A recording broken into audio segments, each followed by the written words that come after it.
What is up? This is Kyle with Free Speech Geek. This video is just a quick snippet from our latest podcast, FSG Weekly. If you like this video, be sure to give it a like and be sure to visit freespeechgeek.com for the latest con news. Now let's get into this.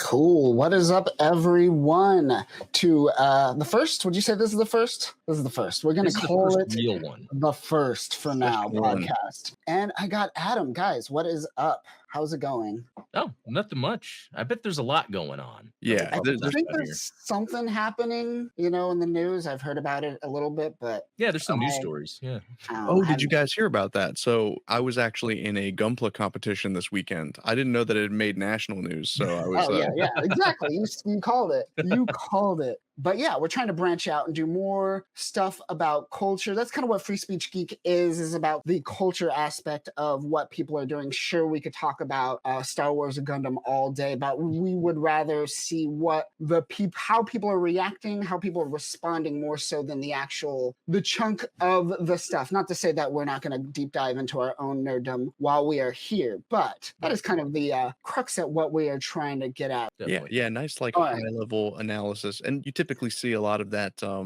culture clash going on in the Gundam fandom, but you see it in all geek realms, so it's fun to kind of break down the differences between said fandoms and communities. Yeah, absolutely. And that's the thing in a world where, I think we talked about this last week, Adam, you can't watch everything, right? Yeah. So in a world where you can't watch everything, we are getting to this place where we're seeing kind of like these camps of what is good and what is not, kind of.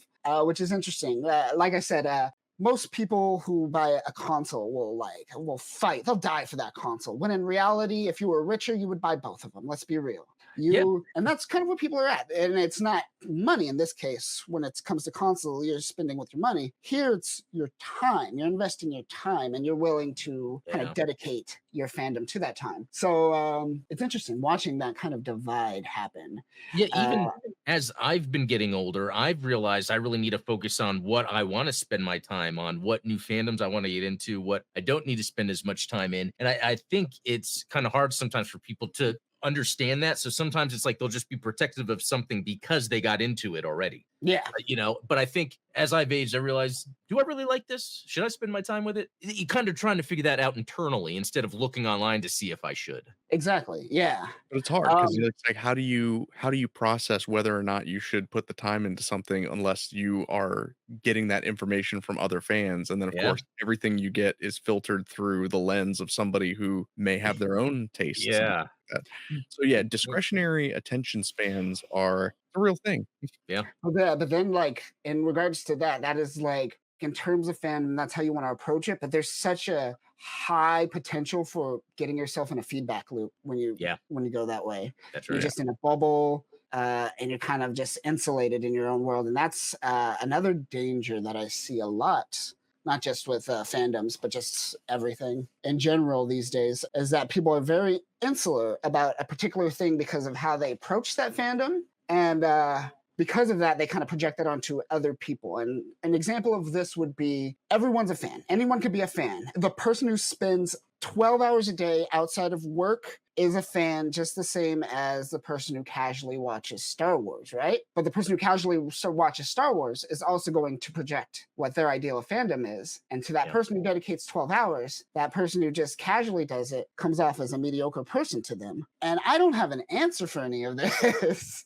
No. And that's what I'm saying is we get to a point where I know as I've gotten older, as I've matured, to where I can try to figure that out and distill that to what it is. What is it about this thing that I really, really like, and there's something I came across, I always think about this. When I get into any media property, there's certain aspects. The music has to be there. The plot has to be there. And the design has to be there, and I think these are all different areas that someone could be an expert in. Someone could be an expert in composing. Someone could be an expert in writing. Someone could be an expert in concept art or design. But I really like properties where they have all those things. Gundam is one. And when I first got into Gundam, which wasn't as long ago as most people, it had all those things. But then I was like, oh wait, then there's these other Gundam stories like Wing, and then that's when I had to kind of kick in this. Okay, I don't have to like everything Gundam, but let me start with what I do like, and then go from there. And Yeah. how much of that, like, how much of the kind of, super fan aspect do you think is boils down to like sunk cost fallacy? Like, where, well, when I was in high school, I bought all of the Gundam Wing model kits, and therefore I'm never going to not like Gundam Wing no matter what changes, right? Like, some people I think get too in. Is it possible? I don't know. Maybe it's like I think I so. started saying it, but then I realized it's more of a question. Is it possible to be too into something because you just committed to it for so long? I, So I was going to bring up one thing. Sorry to interrupt. So that goes into the idea of what I was trying to get at. Can you be an expert fan? Can you be an expert at being a fan? Is that a possibility? I think so. If you're able to do it without, and let's look at this. If you're a fan of something, let's say that could be similar to like an addiction to alcohol. You were Okay. talking about like the time spent on something, I think you can be a fan, an expert fan, if you're going at it in a way where you're not letting the downfalls of it being, if you're to look at it as an addiction, like Gundam. Am I addicted to it? Does me knowing all the knowledge and that and as long as it doesn't affect anyone in a negative way, the same way that you would be discussing it online with people, Right. as long as you're not gatekeeping, being an elitist and knowing everything. It's hard to come across that. Like Lord Talos Mobius, a friend of the Gundam Explain channel, he's someone that I would consider an expert fan. He knows nearly anything, but he's never ever acting like he's gatekeeping or talking bad about something that he doesn't like. He just talks about it as it is, and I appreciate that. But that's a problem in a modern society. We see it with real experts, scientists. They're experts. They know Oh, what they're doing. People Yeah. still aren't listening to them. that's a good point. I kind of see where you're getting at with this, because someone might be known as an expert, but when you go and listen to them, are they really providing that information and or guidance? Well, I mean, it's the wealth of information that is available in our pockets because we have these Mhm. little devices that, I don't even have to cite a study that denies what you claim to be true. Just the mere fact that I know that a study exists, just off of that, I can reject your premise, because no matter what wealth of evidence you can provide about anything, Right. I can always find, and you find that in nerd culture too, where it's like, everyone's going to say, oh well, the Sith, there's the rule of two, there's this, like that, and it's like, well, in this one obscure comic book, from 1994, like there's actually three Sith that are part of a covenant. It's like, okay, so just the idea that we live in an age where we are kind of on information overload, and it kind of goes back to what you were saying, Kyle, where it's like, Mhm. we have a limited attention span, we have limited time in the day, and so how can we possibly become the educated super fan without some form of gatekeeping, or not necessarily, well, I guess I would redefine it as like a walling off of certain content. Like, here's where we draw the line between what's canon and what's not. And you see that in the Gundam fandom Mhm. a ton, because it's like, oh well, turn A isn't technically canon because it's not actually in UC, and Thunderbolt is like alt UC, so it's not really canon, but it's like, according to Sunrise, all of it's canon. So it's kind of like, well, Yeah. Yeah. your arbitrary line in the sand that you've drawn about what is acceptable and what's not doesn't matter to A, the people that work at Sunrise, and B, the next guy online that happens to enjoy Thunderbolt or the Origin.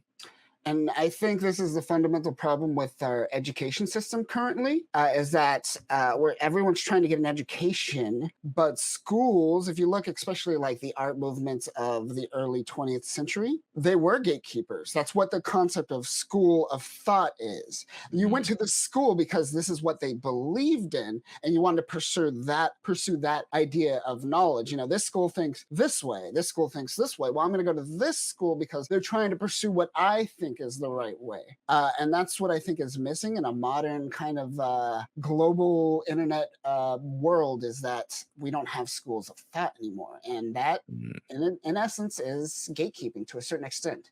It's not gatekeeping. I shouldn't say it's gatekeeping. It's a foundation. You have core values and you stick with those core values, which I see very little people do these days. Yeah, especially when it comes to science, because like I've gotten in the past few years really into some ancient history, especially when it comes to archaeology, and then come to find out recently that actually archaeologists don't need to adhere to simple like scientific approaches to things. Like when you look at something you don't have the facts, it's like, okay, but I guess archaeology goes at it where, well, we dug this up here, so it belongs to them. And I didn't realize actually how big that was. I always thought archaeology was just like science and how but no, it's actually way It's more more like like legal lenient. system. What's up? It's Right. actually more like the legal system.